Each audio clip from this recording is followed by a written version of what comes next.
va, Dominique? Ça va très bien, ça va très bien. On va parler de choses très sérieuses qui nous occupent beaucoup.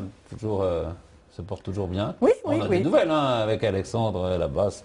Vous avez quelques nouvelles, oui. On est ravis de vous retrouver. Oui, moi on aussi. va parler de l'usine de traitement des eaux polluées à Achères. C'est ça, pipi caca en fait, un peu. Oh, faut pas exagérer, mais après Nostradamus, on peut bien s'accorder un peu de quotidien. Absolument.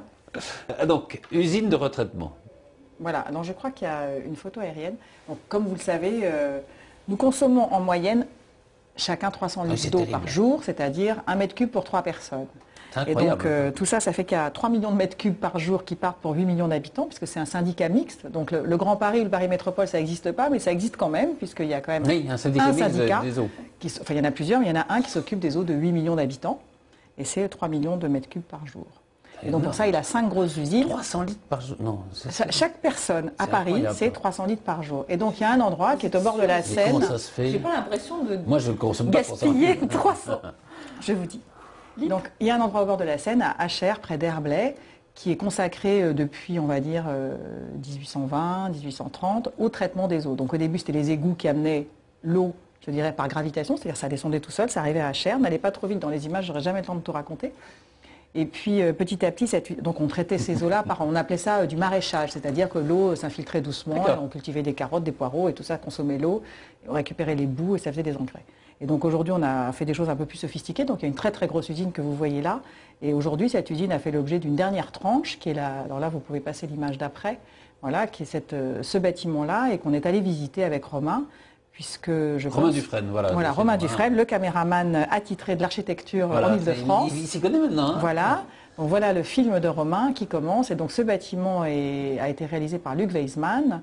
C'est un très très gros bâtiment dans lequel en fait on traite l'eau à la fin et c'est un plus dans la propreté de l'eau puisque aujourd'hui les eaux traitées sont déjà parfaites. Mais là on va plus loin et on fait de l'eau qui sera encore plus bleue, encore plus propre, encore plus oxygénée et qui rendra la Seine comme elle n'a jamais été, en fait, puisque la Seine a toujours été polluée historiquement, on va dire, hein, puisqu'elle a toujours servi à des tas de choses. Et donc là, grâce à ça, on va améliorer encore considérablement l'eau de la Seine. Et donc vous pouvez voir, c'est un bâtiment, tout ce qu'il y a de plus normal, si l'on peut dire. Il est en béton, il est en verre, il est en matériaux inox pour justement... Oui, oui, c'est assez beau. Et donc si vous y allez, vous avez un parcours de visiteurs qui dure à peu près 90 minutes, extrêmement bien fait. Donc je vous conseille de le faire, de réserver. Là, ce sont les vacances scolaires pour ceux qui ne sont pas partis à la montagne.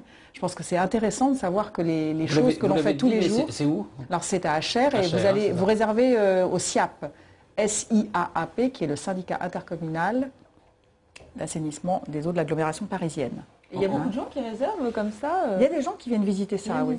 Maintenant, on peut visiter aussi les usines de traitement de déchets. Dès que vous faites une usine pour traiter des déchets, on vous impose un programme de visite, un programme pédagogique. Et donc, vous allez partout là-dedans. Alors, je ne vais pas vous expliquer la complexité de ce traitement parce que... Est-ce que la Seine sera, on pourra s'y baigner comme disait Chirac? La Seine est baignable. Hein. La Seine est baignable. Si, mais à Paris, elle est dangereuse, au sens où il y a des bateaux et du courant. Mais d'un point de vue de la pollution, on considère que la Seine est baignable. Voilà. Et donc, ils ont profité de la transformation de cette usine pour, en plus, nous offrir un parc de 45 hectares au bord de l'eau. Ils ont planté 27 000 arbres. Donc ça, ce sont des échelles absolument incroyables.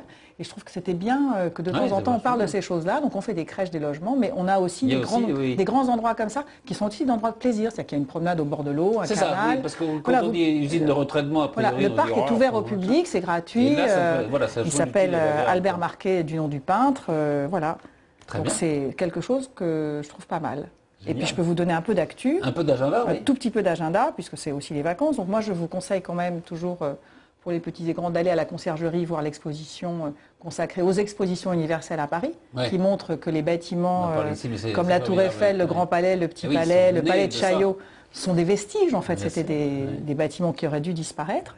Et puis au pavillon de l'Arsenal, à partir de début mars, donc après les vacances, on exposera un concours assez particulier d'architecture puisqu'il s'agit de l'Institut des cultures de l'islam qui sera réalisé dans le 19e à Paris.